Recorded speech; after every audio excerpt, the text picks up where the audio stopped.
বলুন পারবে?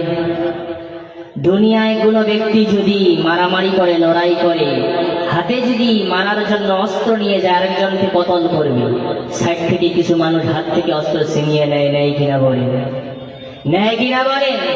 আর আমার আল্লাহ যদি রেগে যায়, আল্লাহর রাগটা কেউ থামাতে পারবে? জোরে বলুন পারবে? আমার আল্লাহ জানিয়ে দিলেন, আমার বান্দারা শুনে নাও, আমার চক্রবার লেখার বান্দারা যদি বেনামাজি হয়ে যায়, আমার চক্রবার লেখার মহিলারা যদি বেপরদায় চলা শুরু করে দেয়, আমার বান্দারা যদি দাঁড়িয়ে দাঁড়িয়ে পেশাব করা শুরু করে দেয়, আমার বান্দারা যদি সুদের কারবার করা শুরু করে দেয়, হারাম খেয়ে খেয়ে তারা যদি বদমাশ হয়ে যায়, তখন আমি আল্লাহ আসমান থেকে রাগান্বিত হয়ে যাই, আমি আল্লাহ রাগ হয়ে যাই। আর আমি আল্লাহ রাগ হওয়ার পরে এই চক্রপার লেখাকে ধ্বংস করার জন্য বড় বড় চারখানা আযাব দেই। কয়টা আযাব? জোরে বলুন, কয়টা আযাব? فَمِنْهُمْ مَنْ أَرْسَلْنَا عَلَيْهِ حَاصِبًا وَمِنْهُمْ مَنْ أَخَذَتْهُ الصَّيْحَةُ وَمِنْهُمْ مَنْ خَسَفْنَا بِهِ الْأَرْضَ وَمِنْهُمْ مَنْ أَغْرَقْنَا। মহান আল্লাহ জানিয়ে দিলেন, আমি আল্লাহ যদি রাগ হয়ে যাই, আমি আসমান থেকে বৃষ্টির মতো বড় বড় পাথর দিয়ে ধ্বংস করে দেই। আমি আল্লাহ যদি এই চক্রভারে লেখার মানুষদের উপর একবার রাগান্বিত হয়ে যাই, জমিনটাকে দুই দিকে টান দিয়ে মাঝখানে বড় বড় বিল্ডিং গুলোকে ডুবিয়ে দেয়, তার নাম হলো ভূমিকম্প। এরকম ভূমিকম্প আমাদের দিকে হয়? জোরে বলুন হয়। কেন হয় নাই তার কারণ শুনে যাবেন।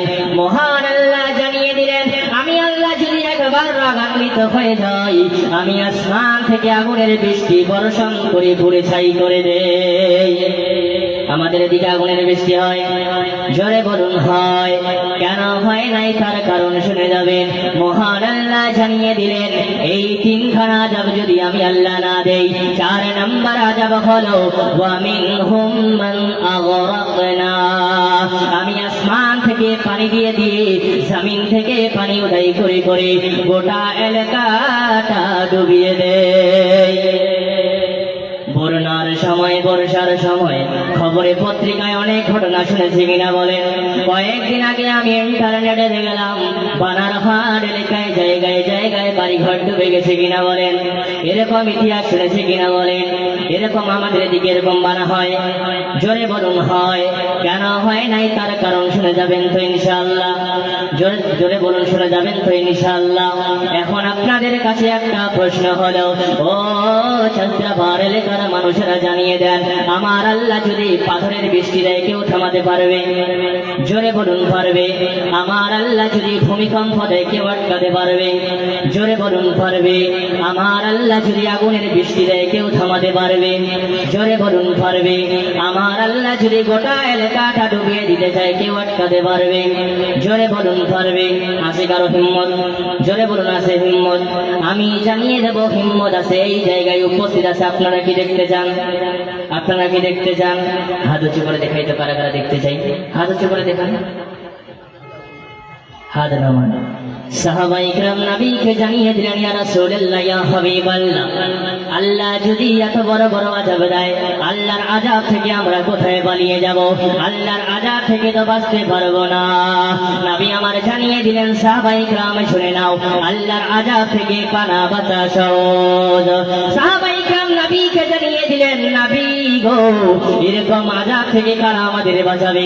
নবী আমার জানিয়ে দিলেন, সাহাবায়ে কিরাম শুনে নাও, ইয়াকরাউ সাবিয়ুম মিন সিবিয়ানিহিম আলহামদুলিল্লাহি রাব্বিল আলামিন আর রহমানির রহিম মালিকি ইয়াউমিদ্দিন ইয়্যাকা না'বুদু ওয়া ইয়্যাকা নাস্তাঈন ইহদিনাস সিরাতাল মুস্তাকিম সিরাতাল লাযীনা আন'আমতা আলাইহিম গায়রিল মাগযুবি المغضوب عليهم ولا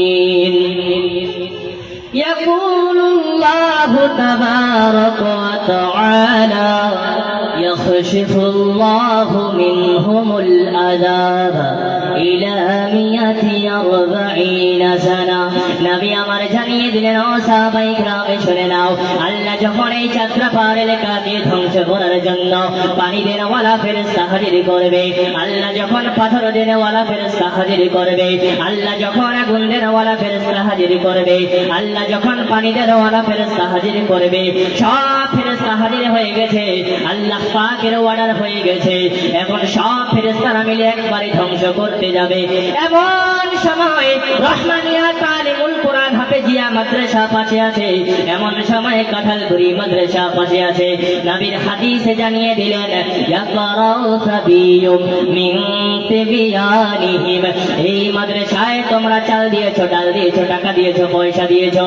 সহযোগিতার হাত বাড়িয়ে দিয়ে এই মাদ্রাসা কায়েম করেছো এই মাদ্রাসা কায়েম করার কারণে ছোট্ট ছোট্ট বাচ্চারা পড়াশোনা করতেছে যেই বাচ্চারা ফজরের সময় ঠান্ডা পানি দিয়ে উজু করে যেই বাচ্চারা এখনো তাদের খেলার বয়স পড়াশোনা করতেছে যেই বাচ্চারা মায়ের কোলে ঘুমিয়ে যেত সেই বাচ্চারা পড়াশোনা করতেছে ওই বাচ্চাদের ভিতরে থেকে একটা ছোট্ট মাসুম বাচ্চা সূরা ফাতিহা তেলাওয়াত করেছে ওই সময় আমি মহান আল্লাহ ইয়াকশিফুল্লাহু মিনহুমুল আযাবা ও পাথর দেওয়ালা ফেরেশতায় চলে আয় ও পানি দেওয়ালা ফেরেশতায় চলে আয় ও আগুন দেওয়ালা ফেরেশতায় চলে আয় ও ভূমিকম্প দেওয়ালা ফেরেশতায় চলে আয় ফেরেশতা বলে আল্লাহ অর্ডার মানতে দেরি হয়ে গেল নাকি আল্লাহ বলে না না না না না তোদের অর্ডার মানতে দেরি হয় নাই আমি রহমান খুশি হয়ে গেছি আমি আল্লাহ খুশি হয়ে গেছি এই মাদ্রাসার একটা ছোট্ট বাচ্চা সূরা ফাতিহা তেলাওয়াত করেছে আমি রহমান খুশি হয়ে গেছি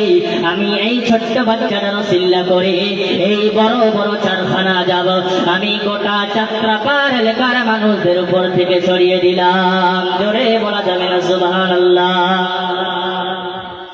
আরো জানিয়ে দিলেন ইলা 140 সানা ও আমার ফেরেশতারা শুনে নাও আমি আল্লাহ এই বান্দাটার উপরে এতটা খুশি হয়ে গেছি আমি এই মাসুম বাচ্চাটার উপরে এতটা খুশি হয়ে গেছি সূরা ফাতিহা তেলাওয়াত করার কারণে আমি এতটা খুশি হয়ে গেছি এই বড় বড় চারখানা যাব আমি 1 বছর 2 বছর 3 বছর নয় 40 বছর আমি গোটা কাঁঠালগুড়ি যাত্রাপার মানুষদের উপর থেকে সরিয়ে দিলাম জোরে বলা যাবে না সুবহানাল্লাহ